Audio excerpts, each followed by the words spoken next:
Dude, I haven't been to a parade in forever. Oh, the movie Love Parade.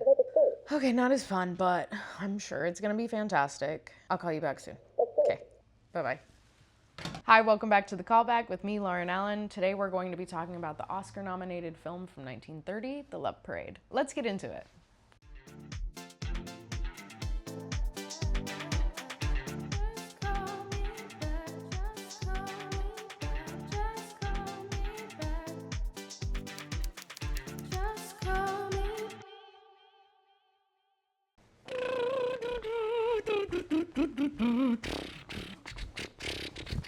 Ow, I stepped on something. Today we're going to be watching The Love Parade, 1931.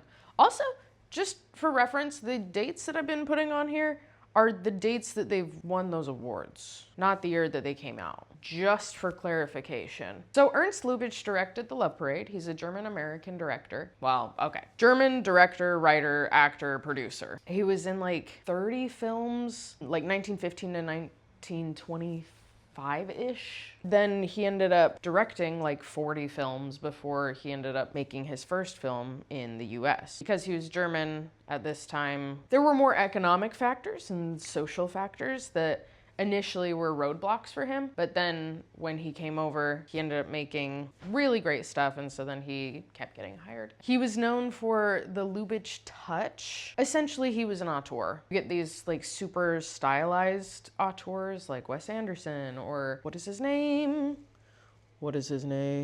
Tim Burton. But then you also get auteurs within like their own thing. So his was like a sophisticated comedy. He was nominated for Best Picture 3 times, and he ended up getting an honorary Oscar for contributions to film as a whole. I'm excited to see this because one of my favorites that he's done is Ninotchka. While that one is a talkie, this one is a musical. There are differences here and there that I'm excited to see. One thing about him, he was definitely integrating the tech that he was given, using it in a way that I don't think a lot of people were at the time. Apparently, one of the scenes in here, he had an orchestra at the center, and then he had 2 different shots being filmed at the same time with the actors acting with each other, but like separately. He was taking sound and he was like, we're gonna run with it. This movie also came out right after the Wall Street crash. That was one of the big things that actually saved Paramount during this time because it was making so much money. They could keep going. Lastly, it was nominated for 6 Academy Awards. Didn't win any, but hey, a win is a win. With that, let's get into it. What? Okay. Already very catchy. Oh, yeah, those aren't hers.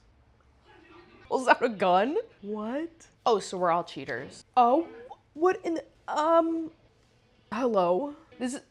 Oh my gosh. Not the drawer of guns. What is happening? Ugh. Also, this is the French version. Don't know why I'm still watching it because I don't speak French. But honestly, I'm kind of into it right now. Actually, no, we're not. No, we're not. Okay, my bad. I think some of it's in French, some of it's in English? Question mark? A hybrid, you could say. Yeah, how dare you. Ooh. It's cool to think that they had to do all of these live. I'm sure they still were probably going back and doing some ADR, audio dialogue replacement. But like to think that they had a live orchestra and they were recording the vocals at the same time. Like it's just a different way to approach it for sure. The dogs are singing. They're tiptoeing. What a large room. And essentially for like 1 bed. The production design on this though is so far so good. There's not a lot of repetition, so sometimes I think for me in this era, it's a little bit difficult to be invested or like follow along because I'm not noticing the patterns that are happening within the music. And so sometimes it then is like, I'm so distracted by the irregularity that I can't necessarily get into it. We can't really understand the words that she's saying because of the way that she's singing it. Again, it's beautiful, but it's not necessarily something that's easy to follow. Isn't it enough to be my husband? Yeah, she's reading the tea. Kind of a power move to just walk up to somebody, not say anything, and then leave. Yeah, I'm so ashamed. She said, I want to see you in a beard. No. You want to suggest a punishment for yourself? Anything to please the queen. Yeah, he's got a date with the queen. The man was too stunned to speak. She said, pick me up like one of your French girls. I feel like we're supposed to want them together. I do not.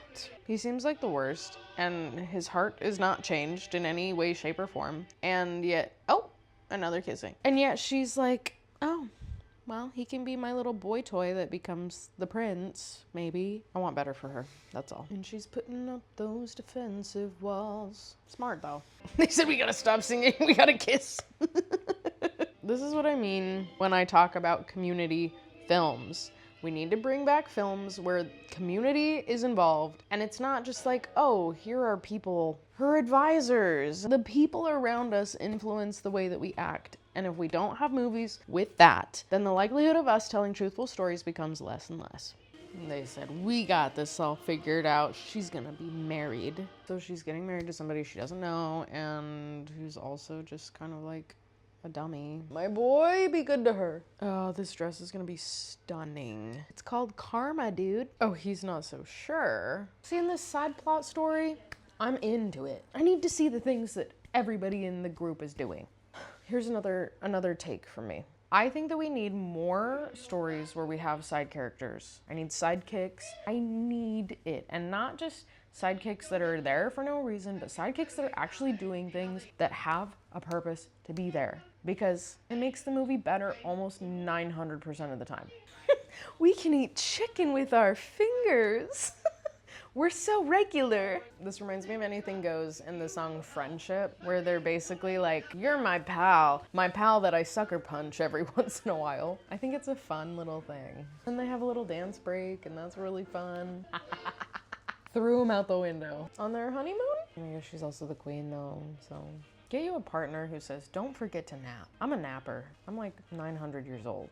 La la la la la la la la. Bro, grow up. Bro, did you not do things before? Also not her responsibility either. She's literally running the country. I'm not saying he doesn't have hard things in this situation, but like, come on. And why would they take you seriously? No, you're just not royalty. What a ridiculous man. My guy, I need you to chill out. Yeah, that would kind of suck. You guys have been kind of the worst to each other. I feel like there could have been some kind of compromise for both of them. Okay, dude, you're fine.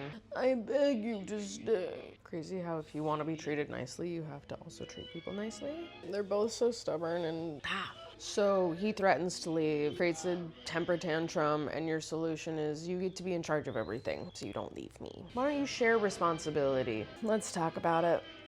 Let's call him back. I want to start off with things that I don't think we should keep. They're both not good people. I felt that the ending was satisfying for what the story was calling for, but at the same time, I don't think it was the right resolution. Both of them are very bad decision makers. Just the messaging behind men and women's roles I wouldn't bring back. Felt a little forced at the end, but I like that the community was involved. I like that there were side characters and people who played a role in their decision making and in how they interact with the world. I really, really loved that. Yes. Oh, I love that one. Call you later. Bye-bye. Make sure you tune in tomorrow where we're going to be talking about the Tony-winning musical Guys and Dolls. See you then.